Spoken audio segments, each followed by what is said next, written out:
News Kannada ವಾಹಿನಿಗೆ ಸ್ವಾಗತ. ರಾಜ್ಯದಲ್ಲಿ ಅತ್ಯಂತ ದೊಡ್ಡ ಭೌಗೋಳಿಕ ತಾಲೂಕು ಅಂದ್ರೆ ಇದೇ ನೋಡ್ರಿ ಖಾನಾಪುರ. ಬೆಳಗಾವಿ ಜಿಲ್ಲೆಯ ಖಾನಾಪುರ ಕ್ಷೇತ್ರಕ್ಕೆ ಅರ್ಧ ದಶಕಗಳಿಂದ ಮರೀಚಿಕೆಯಾಗಿತ್ತು. ಇಂತಹ ಸಂದರ್ಭದಲ್ಲಿ ಜನಪ್ರತಿನಿಧಿಗಳ ವಿಶೇಷ ಪ್ರಯತ್ನದಿಂದ ಹೊಸದಾಗಿ ನಿರ್ಮಾಣ ಮಾಡಿದ ಸರ್ಕಾರಿ ಹೊಸ ಬಸ್ ನಿಲ್ದಾಣ, ಸರ್ಕಾರಿ ಆಸ್ಪತ್ರೆ ಹಾಗೂ ಹೆಸ್ಕಾಂ ಕಚೇರಿಯ ಹೊಸ ಕಟ್ಟಡಗಳು ಇದೇ 12ನೇ ತಾರೀಕು ಸಂಬಂಧಪಟ್ಟ ಇಲಾಖೆ ಸಚಿವರ ಅಮೃತ ಹಸ್ತದಲ್ಲಿ ಅದ್ದೂರಿಯಾಗಿ ಉದ್ಘಾಟನೆಗೊಂಡು ಲೋಕಾರ್ಪಣೆಗೊಳ್ಳಲಿದ್ದು, ಅಭಿವೃದ್ಧಿಯ ಮರೀಚಿಕೆಯಾಗಿದ್ದ ಈ ಖಾನಾಪುರ ಕ್ಷೇತ್ರವು ಅಭಿವೃದ್ಧಿಯತ್ತ ಸಾಗ್ತಾ ಇದೆ ಎಂಬುದಕ್ಕೆ ಈ ಅಭಿವೃದ್ಧಿ ಕಾರ್ಯಗಳೇ ಸಾಕ್ಷಿ. ಏನೋ ಇದರ ಬಗ್ಗೆ ನಮ್ಮ ನ್ಯೂಸ್ ಸಮೂಹದ ರಾಜ್ಯ ಉಪಸಂಪಾದಕ ಬಸವರಾಜ್ ಅವರೊಂದಿಗೆ ಮಾತನಾಡಿದ ಸ್ಥಳೀಯ ಖಾನಾಪುರ ಕ್ಷೇತ್ರದ ಶಾಸಕ ವಿಠಲ್ ಹಲ್ಗೇಕರ್ ತಮ್ಮ ಅಭಿಪ್ರಾಯ ಹಂಚಿಕೊಂಡು ಈ ಉದ್ಘಾಟನಾ ಕಾರ್ಯಕ್ರಮಕ್ಕೆ ಎಲ್ಲರೂ ಕೂಡ ಆಹ್ವಾನ ಕೊಟ್ಟಿದ್ದಾರೆ. ಇದು ಜನಪರವಾಗಿರೋದ್ರಿಂದ ಯಾರು ಕೂಡ ಕ್ರೆಡಿಟ್ ಆಸ್ಪತ್ರೆ ಮತ್ತೆ ವಿಶೇಷವಾಗಿ ಎಸ್ಕಾಂ ಆಸ್ಪತ್ರೆ ಇದೇ ಒಂದು 12ನೇ ತಾರೀಕು ಕರ್ನಾಟಕ ಸರ್ಕಾರದ ಸಚಿವರುಗಳಿಂದ ಒಂದ್ ರೀತಿ ಉದ್ಘಾಟನೆ ಭಾಗಿಯಾಗ್ತವೆ. ಈ ಬಗ್ಗೆ ಸ್ವತಃ ನಮ್ಮ ಶಾಸಕರಾಗಿರ್ತಕ್ಕಂಥ ಹಲ್ಗೇಕರ್ ಸಾಹೇಬ್ರಿಗೆ ಸರ್ ನಮಸ್ತೆ. ವಿಶೇಷವಾಗಿ ಸಾಕಷ್ಟು ಒಂದ್ ರೀತಿ ತಾವು ಶಿಕ್ಷಕರಾಗಿದ್ದನ್ನು ಸಹ ತುಂಬಾ ಕನ್ಸ್ಕೊಂಡಿದ್ರಿ. ಒಂದು ಬಸ್ ಸ್ಟ್ಯಾಂಡ್ ಬೇಕು, ಮತ್ತೆ ವಿಶೇಷ ಹಾಸ್ಪಿಟ್ಲ್ ಬೇಕು, ಎಸ್ಕಾಂ ಕಟ್ಟಡ ಬೇಕು ಅಂತ ತಮ್ಮ ಮುತುವರ್ಜಿಯಿಂದ ವಿಶೇಷವಾಗಿ ಈ 12ನೇ ತಾರೀಕು ಉದ್ಘಾಟನೆ ಆಗ್ತಾ ಇದೆ. ಏನನ್ಸುತ್ತೆ ಸರ್? ಈಗ ಹಿಂದಿನ ಸರ್ಕಾರ ಬಿಜೆಪಿ ಸರ್ಕಾರದಿಂದ ಹಳೆ ಶಾಸಕರಿಗೆ ಪ್ರಯತ್ನದಿಂದ ಈ 3 ಒಂದು ಎಸ್ಕಾಂ ಆಫೀಸ್ ಮತ್ತು ಮ್ಯಾಟರ್ನಿಟಿ ಹಾಸ್ಪಿಟಲ್ ಮತ್ತು ಹೊಸ ಬಸ್ ಸ್ಟ್ಯಾಂಡ್ ಈ 3 ಬಿಲ್ಡಿಂಗ್ ಆ ಪೀರಿಯಡ್ನಲ್ಲಿ ಸ್ಟಾರ್ಟ್ ಆಯಿತು. ನಮ್ಮ ಅವಧಿನಲ್ಲಿ ಈಗ ಕಾಂಗ್ರೆಸ್ ಸರ್ಕಾರ ಬಂದ ಮೇಲೆ ಎಲ್ಲ ಇದು ಏನು ಕೆಲಸ ರಿಮೈನಿಂಗ್ ಇತ್ತಲ್ಲ ಆ ಎಲ್ಲ ಕೆಲಸ ಈ ಸರ್ಕಾರ ಪೂರಾ ಮಾಡಿಸಿ ಈಗ ಉದ್ಘಾಟನೆ ಇದು 12 ತಾರೀಕು ಬಂದಿದೆ. ಈ 12 ತಾರೀಕಿಗೆ ಎಲ್ಲ 3 ಇಮಾರತಿಗಳು ವಿವಿಧ ಯಾವ ಖಾತೆ ಮಿನಿಸ್ಟರ್ ಅದಾರಲ್ಲ ಈ ಖಾತೆ ಮಿನಿಸ್ಟರ್ದಿಂದ ಇದು ಉದ್ಘಾಟನೆ ಆಗುತ್ತೆ. ನಮ್ಮ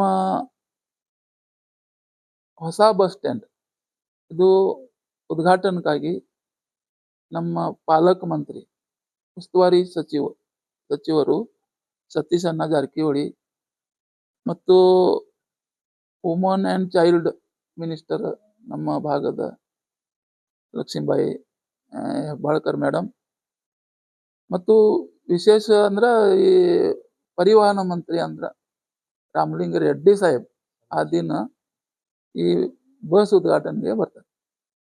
ಮತ್ತು ಆಸ್ಪತ್ರೆ ಸಲುವಾಗಿ ನಮ್ಮ ಆರೋಗ್ಯ ಮಂತ್ರಿ ದಿನೇಶ್ ಗುಂಡೂರಾವ್ ಸಾಹೇಬ್ ಇವರು ಬರ್ತಾರೆ. ಆ ಪ್ರಕಾರ ಅಲ್ಲೇ ಹೆಸ್ಕಾಂ ಆಫೀಸ್ ಮಾಡಿದ್ದೆ, ಹೊಸ ಹಳೆ ಬಿಟ್ಟು ಹೊಸ ಮಾಡಿದ್ದು ಅದ ಉದ್ಘಾಟನೆಗೆ ನಮ್ಮ ಜಾರ್ಜ್ ಸಾಹೇಬ್ ಬರ್ತಾರೆ. ಈ ಎಲ್ಲ ಕಡೆಯಿಂದ ಬಂದ ಮೇಲೆ ನಮ್ಮ ಉದ್ದೇಶ ಏನಂದ್ರೆ ಈ ಉದ್ಘಾಟನೆ ಸಲುವಾಗಿ ಇವರು ವಿಸಿಟ್ ಮಾಡಿದ್ದಾರೆ ನಮ್ಮ ಕ್ಷೇತ್ರಕ್ಕೆ. ಮುಂದಿನ 4 ವರ್ಷದಲ್ಲಿ ನಮ್ಮ ತಾಲೂಕಿನಲ್ಲಿ ಏನೇನು ಕಡಿಮೆ ಅದಾರೆ, ಈಗ ಬಹಳ ರಸ್ತೆ ಕೆಟ್ಟ ಅದಾರೆ, ಪ್ರೈಮರಿ ಹೆಲ್ತ್ ಸೆಂಟರ್ ಬಹಳ ಕಡೆ ಇಲ್ಲ, ಮತ್ತು ಕರೆಂಟ್ ಸಮಸ್ಯೆ ಬಹಳ ದೊಡ್ಡದ. ಆ ಸಮಸ್ಯೆ ಬಗ್ಗೆ ಮಾತಾಡಕ ಈ ದಿನ ಚಾನ್ಸ್ ಅದ. ಅದ ಕಾರಣ ಈ 12 ತಾರೀಕು ಇದು ನಮ್ಮ ತಾಲೂಕಿನಲ್ಲಿ ವಿಶೇಷ ದಿನ ಅಂತ ನಾ ಅನಿಸ್ತೇವೆ. ಯಾಕಂದ್ರೆ ನಮ್ಮ ಕಡೆ ಪಬ್ಲಿಕ್ ಹೇಳ್ತಾರೆ, ನೀವು ರೋಡ್ ಮಾಡಿಲ್ಲ, ನೀವು ಕರೆಂಟ್ ಇವ್ರಿಗೆ ಫಂಡ್ ರಿಸರ್ವ್ ಅದಾರ ಈಗ ಸದ್ಯ ಮಾಡಕ್. ಯಾಕಂದ್ರೆ ಇದು ಸಬ್ ಬಸ್ ಸ್ಟ್ಯಾಂಡ್ ಇದೆ, ಒಂದು ಸ್ಟ್ಯಾಂಡ್ ತನಕ ಈ 34 ಗುಂಟೆ ಆಧಾರ ಅಂತ ಗ್ರಾಮ ಪಂಚಾಯತಿಂದ ಸುದ್ದಿ ಬಂದಿದ್ದು. ಈ ದಿನ ಆ ಜಾಗದಲ್ಲಿ ಮಾಡ್ರಿ ಅಂತ ನಾನು ಸೂಚನಾ ಕೊಡಿ ಸಾಹೇಬ್. ಕ್ರೆಡಿಟ್ ವಾರ್ ಸಂಬಂಧಿಸಿದಂತೆ ನಾನು ಸ್ಯಾಂಕ್ಷನ್ ಮಾಡಿಸ್ಕೊಂಡು ಬಂದಿದ್ದೀನಿ ಅಂತಕ್ಕಂಥದ್ದು ಕ್ರೆಡಿಟ್ ವಾರ್ಗಳು ಈಗ ಆಲ್ರೆಡಿ ಪೋಸ್ಟರ್ಗಳು ಚರ್ಚೆ ಆಗ್ತಾವೆ ಸರ್. ವಿಶೇಷವಾಗಿ ಇದ್ರ ಬಗ್ಗೆ ಏನ್ ಹೇಳ್ತೀವಿ? ಮಾಜಿ ಶಾಸಕರ ಬೆಂಬಲಿತ ಈಗ 4 ವರ್ಷ ಮುಂದೆ ನಾ ಮಾಡ್ತೇವಲ್ಲ, ಆ ಕ್ರೆಡಿಟ್ ನಾ ತಗೊಂಗಿಲ್ಲ, ಮುಂದೆ ತಗೊಂಗಿಲ್ಲ. ಯಾಕಂದ್ರೆ ನಮ್ದ ಕೆಲಸ ಇದು. ಪಬ್ಲಿಕ್ ಯಾಕೆ ಇವ್ರಿಗೆ ಕೊಡ್ತಾರೆ? ಇದು ಕೆಲಸ ಮಾಡಕ್ ಕೊಡ್ತಾರಲ್ಲ, ಮತ್ತೆ ಕ್ರೆಡಿಟ್ ಯಾಕೆ ತಗೋತೀರಿ? ನಿಮ್ದ ಕೆಲಸ ಇದು. ಏನ್ ನಿಮ್ಮ ಕಿಸೆನಲ್ಲಿ ಮಾಡ್ತೇವೆ? ಇದು ಗವರ್ಮೆಂಟ್ ಗ್ರ್ಯಾಂಟ್ ಕೊಡ್ತಾರೆ. ಗ್ರ್ಯಾಂಟ್ ಕೊಟ್ಟಿದ್ರ ನೀವು ಮಾಡ್ತೀರಿ, ನಾ ಮಾಡ್ತೀರಿ, ನೀವು ಮಾಡ್ತೀರಿ. ನೀವು ಮಾಡಕ್ ಏನ್ ಪ್ರಾಬ್ಲಮ್ ಅದ? ಗ್ರ್ಯಾಂಟ್ ಅಂದ್ರ ಇದು ಪಬ್ಲಿಕ್ ರೊಕ್ಕ. ನಾವು ಏನ್ ಮಾಡ್ಬೇಕು, ಅದ ಎಲ್ಲಿ ಜಾಗ ತೋರಿಸಿದ್ರೆ ಅಲ್ಲೇ ಮಾಡ್ಬೇಕು ಅಂತ ಹೇಳ್ತಾರೆ. ಏನೇನ್ ಮುಂದಿನ ಪ್ರಾಥಮಿಕ ಬಿಟ್ಟು ಏನ ಸೆಕೆಂಡ್ರಿ ಏನ್ ಕೆಲಸ ಇರ್ತಲ್ಲ, ನಮ್ದ ಕೆಲಸ ಇದು. ಈಗ 100 ಬೆಡ್ ಹಾಸ್ಪಿಟಲ್ ಈಗ ಸ್ಯಾಂಕ್ಷನ್ ಆದ. ಯಾರು ನಾನು ರೊಕ್ಕ ಅಲ್ಲಿಂದ ತಗೊಂಡು ಬಂದಿದ್ದು? ನಮ್ ಪಿರಿಯಡ್ ನಲ್ಲಿ ಆಗ್ತಾರ, ಅದ ಸಮಾಧಾನ. ಪಬ್ಲಿಕ್ಗೆ ಇವ್ರಿಗೆ ನಮ್ಗಿಂತ ಹೆಚ್ಚು ಚಲೋ ಆಗ್ತಾರೆ. ಈ ಕ್ರೆಡಿಟ್ ಯಾಕೆ ತಗೋಬೇಕು? ಕ್ರೆಡಿಟ್ ಅಂದ್ರ ನಮ್ಮ ಏನಿದು ಹನಿಬಾರ್, ನಾ MLA ಅದಾರ, ನಮ್ ಪಿರಿಯಡ್ ನಲ್ಲಿ ಆಗಿತ್ತು ಅಷ್ಟ ನೀವು ಕ್ರೆಡಿಟ್ ತಗೋರಿ, ಅಷ್ಟ ತಗೋರಿ. ನಾ ಏನ್ ಪ್ರಾಬ್ಲಮ್ ಮಾಡಂಗಿಲ್ಲ ನಿಮ್ಗೆ. ನಮ್ಗೆ ಏನ್ ಪ್ರಾಬ್ಲಮ್ ಅದ? ನೀವು ಮಾಡಿಲ್ಲ ಅಂದ್ರೆ ಇದು ರಿಮೈನಿಂಗ್ ಅದ, ಪಬ್ಲಿಕ್ ಕೊಟ್ಟಿಲ್ಲ. ನೀವು ಕ್ರೆಡಿಟ್ ತಗೋರಿ, ನೀವು ಪಬ್ಲಿಕ್ ಕೊಟ್ಟಿಲ್ಲ, ನಾ ಪಬ್ಲಿಕ್ ಕೊಡ್ತೇವೆ. ಅಷ್ಟ ನಮ್ದು ಕೆಲಸ. ಈಗ ಊಟ ರೆಡಿ ಮಾಡಿದ್ರಿ ನೀವು, ಹಂಚ್ಬೇಕಲ್ಲ ಊಟ ಪಬ್ಲಿಕ್ಗೆ. ನೀವು ಊಟ ತಯಾರು ಮಾಡಿ ಅಲ್ಲೇ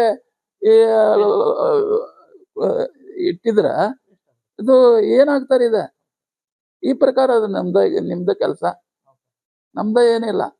ನೀವು ಏನ್ ತಯಾರು ಮಾಡಿದ್ರಿ ಅದ ನಾ ಹಂಚ್ತೇವೆ, ಅಷ್ಟ ನಮ್ದ ಕೆಲಸ. ವಿಧಾನಸಭಾ ಒಂದ್ ರೀತಿ ಇದು ಅಧಿವೇಶನ ಸ್ಟಾರ್ಟ್ ಆಗ್ತಾ ಇದೆ ಸರ್. ಕಳೆದ ಬಾರಿ ಒಂದ್ ರೀತಿ ಪರಿಣಾಮಕಾರಿಯಾಗಿ ಎತ್ತಿದ್ರಿ ಧ್ವನಿ. ಈ ಬಾರಿ ಆದ್ರೂ ಏನಾದ್ರು ಕ್ಷೇತ್ರದ ಸಮಸ್ಯೆಗಳಿಗೆ ಸಂಬಂಧಿಸಿದ ದೊಡ್ಡ ಎಲ್ಲಾ ಸಮಸ್ಯೆ ಬಹಳ ಸಮಸ್ಯೆ ಅದ, 100ಕ್ಕಿಂತ ಹೆಚ್ಚು ಅದಾರ. ಮೇನ್ ಒಂದ ಗಮನ ಕೊಡ್ತೀವಿ, ಈಗ ಹೇಳಂಗಿಲ್ಲ. ಒಂದ್ ಅಧಿವೇಶನಲ್ಲಿ 1-2 ಅಷ್ಟ. ಯಾಕ ಇದು ಒಂದ ಭಾರ ಅಂತ ಹೇಳ್ತಾರ ಮರಾಠಿನಲ್ಲಿ. ಭಾರ ಮಾಡಿದ್ರೆ ಏನೂ ಸಿಗಂಗಿಲ್ಲ. ಒಂದ್ ಅಷ್ಟ. ಈ ರೋಡ್ ಬೇಕು, 100 ರೋಡ್ ಅದಾರೆ, ಒಂದ ರೋಡ್ ಮಾಡ್ರಿ, ಇದ ಮಾಡ್ಬೇಕು. ಈ ಪ್ರಕಾರ ಮಾತಾಡ.